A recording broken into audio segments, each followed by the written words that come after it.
All the methods mentioned below can be used to prevent the food from getting rancid. Rancidனா என்னது? கெட்டு போகிறது. சரியா? அந்த bad in taste, bad in smell அந்த மாதிரி ஃபேட்டி அண்ட் ஆயில் ஃபுட்ஸ். ஓகேவா? Oil and fatty foods when kept without antioxidant for long time அது என்ன ஆகும்? rancid ஆகிடும்.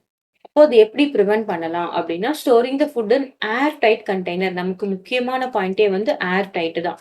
ஸோ நமக்கு காத்து போகாத மாதிரி ஒரு கண்டெய்னர்ல ஸ்டோர் பண்றது. அப்போ என்ன ஆகும்னா ஆக்சிடேஷன் நடக்காது. இந்த ஆயில் அண்ட் ஃபேட்டி ஆக்சிடேஷன் நடந்தாதான் நமக்கு என்ன ஆகும்?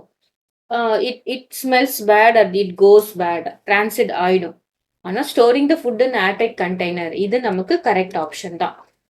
Storing the food in refrigerator. ரெஃப்ரிஜிரேட்டரும் வந்து பாத்தீங்கன்னா என்னது? Completely closed. அது நம்ம ரெஃப்ரிஜிரேஷன் பண்றதுன்னா என்ன அர்த்தம்? அதுல ஏர் இருக்காது அப்படின்னு தான் அர்த்தம். உள்ளுக்குள்ள அப்படியே சுத்திட்டே இருக்கும் பாருங்க. நம்ம ஏர் எல்லாத்தையும் ரிமூவ் பண்ணிடுறோம். So storing in food in ரெஃப்ரிஜிரேட்டரும் கரெக்ட் தான். Keeping the food in clean and covered containers. So என்னதான் நம்ம கிளீன் அண்ட் கவர்டா வச்சிருந்தாலும் ஏர் டைட் இல்லைன்னா, ஏர் டைட் இல்ல அப்படின்னா கவர்டா இருந்தாலும் அங்க என்ன இருக்கும்? ஏர் இருக்கும். ஏர் டைட் இல்லைன்னா இட் வில் கோ rancid. ஓகேவா? Always touching the food with clean hands. நம்மளுடைய கிளீன் ஹேண்ட்ஸ் நம்ம எதுவும் பிரிஸ்கிரைப் பண்ணவே முடியாது. நம்ம ஹேண்ட்ல அந்த ஃபுட்டை டச் பண்ணாலும் it may go bad. It may go bad after some time.